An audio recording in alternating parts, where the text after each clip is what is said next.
So hello and welcome to the Accenture Evolving Ecosystem podcast. I'm very happy to be joined here today by Sushmita Munshi, the head of Manulife Move, a flagship program that is a perfect example of the transformative innovations that we're here to explore today. Move has seen massive growth in popularity across its 5 Asia-Pacific markets since it launched 5 years ago in 2015. It has been at the forefront of the transformative trend of behavioral insurance. It not only integrates activity tracking and insurance solutions to motivate customers to become healthier, but it also provides access to an ecosystem of services that supports customers to take it to the next step in achieving better health. In leading this pioneering effort and developing a completely novel proposition within a large organization, Sushmita is here today as our guest, and she's ideally placed to share some more fascinating insights into this journey. So Sushmita, first, can you explain to us a bit more about behavioral insurance and how does that relate to Manulife Move and links into the whole connected ecosystem in general, healthcare ecosystem in general? Thanks, Shirley, for having me here today. Behavioral insurance is insurance that encourages our customers to stay healthy.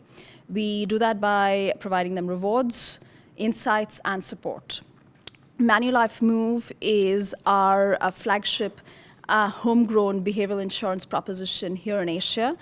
It's one of the 3 propositions that we run across our 3 geographies in Asia, the US, and Canada. Healthcare ecosystems, if you look at the continuum, it typically comprises of ecosystem partners across wellness, fitness, and at point of illness. Traditionally, insurers have focused at point of illness, where the moment someone sends in a pre-approval for a claim, that's when you kind of start providing them services for a better experience, both at the point of treatment, post-treatment, and post-operative care. Behavioral insurance is really in the wellness and fitness space.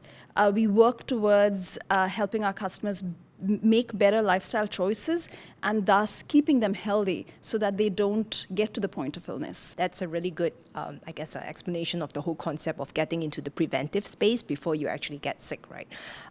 So Manulife launched Move in 2015 across, 5 markets in Asia Pacific. Could you share a little bit more about that journey and, what are the 5 markets?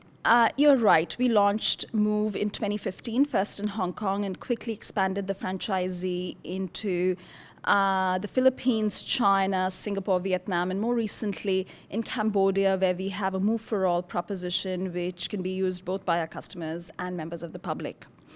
The journey in the last 5 years has been an interesting one. We were lucky to have senior management endorsement for this because there was clear understanding that behavioral insurance is going to be a significant differentiator. And actually that's interesting because it brings me to my next question, right? One would presume that the Manulife Move would be typically targeted towards a younger demographic, with a certain focus and concern on the health side. But, with all of these, have you seen something different and based on the data that you've gathered, on the insights on the demographics that you're consuming Move? If we look at usage patterns of Move, what's insightful is that, you buy one of our products, you get Move, and you activate. But the people who actually stick on and make those conscious changes to their habits is actually an older demographic. It's typically someone who has either had a life event or, you've had a child or there's been some trigger, a parent has fallen ill, and you've realized that your health is precious and you actually need to work hard to keep yourself healthy. Yeah, that's I think that's a growing realization when you probably have gone past your 20s and 30s and you realize when you have a kid, and everything, health is one of the most precious things that money can't always necessarily buy, right? And I think the beauty about Move as well, it's also available in a way free of charge. You can download the app and use it to track your steps and all of that stuff, right?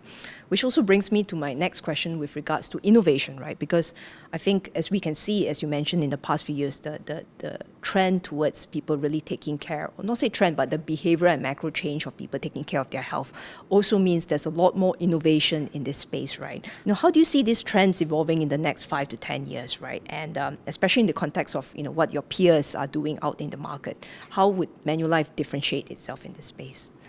I think what's really happening right now is people are just getting more aware about their health, and elements or indices that you could only measure if you went into a clinic or a doctor, you can now kind of measure daily. That means you just have a much more aware population who would be going in to get health services just a lot more aware, which means it's not going to really be about basic diagnosis, but diagnosis is just going to become different in nature. It's going to be about looking at data over a longitudinal period instead of basing it off a snapshot of the temperature taken at the doctor's office.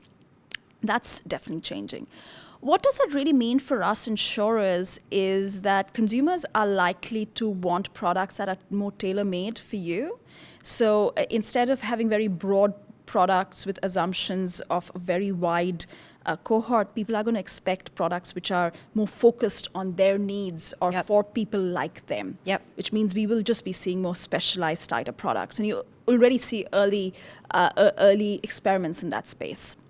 That brings me to my next set of questions, I guess, which is around selection of your ecosystem partners, because I think as we can see from the health and wellness ecosystem, really the kind of how do you get into the fabric of society? How are you there with your customers to be at the forefront when they're thinking of health and wellness, right? So could you share a bit more of how Move has approached its development of its health ecosystems to support your consumer needs?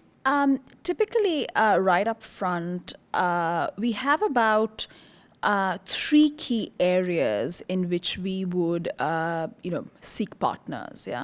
The first one is about reach or distribution. Who are the partners who are going to help us get to people who we would not be able to get to through our existing distribution channels. So the second one is really around product and engagement. Are there partners who can enrich and complement our product or drive engagement? And the final set of partners are typically operational partners. There are certain areas of operations where we don't have muscle for, so we would bring in partners to help us provide that service. Yes, I kind of, it's similar, I wouldn't say like a marriage partnership in a way, but it's really like what each party brings to the table so that, the sum of the two is bigger than, individually what each of them can bring in. So, speaking of the partnerships and based on your experience forming these partnerships and having these kind of conversations, right? Could you summarize the business impact that Move has had on Manulife? We measure success both in about 3 different categories. One is just how many customers we are reaching to. The customers that we're reaching, is it a financially viable relationship for us? And finally, are these customers getting any healthier? In a nutshell, we have about 1 million customers on the platform today, which is a big win for us and health benefit for our customers. Yeah, I would see it as a win-win, right? Because you're helping your consumers and your customers to become healthier and be more aware and understand and, educating them and giving them the services that they need to lead a healthier life. And I think as we know, health is wealth, right, in a way. And it's, even with money, it's not something that you can buy. Okay, so sadly, that's all the time that we have today. I would really like to thank you, Sushmita, for taking some time off your busy schedule to come and speak to us today. I'm really happy to hear your insights, and I'm sure our audience are equally as happy as well. So thank you all for listening, and I hope you join us for our next Accenture Evolving Ecosystem podcast. Thank you.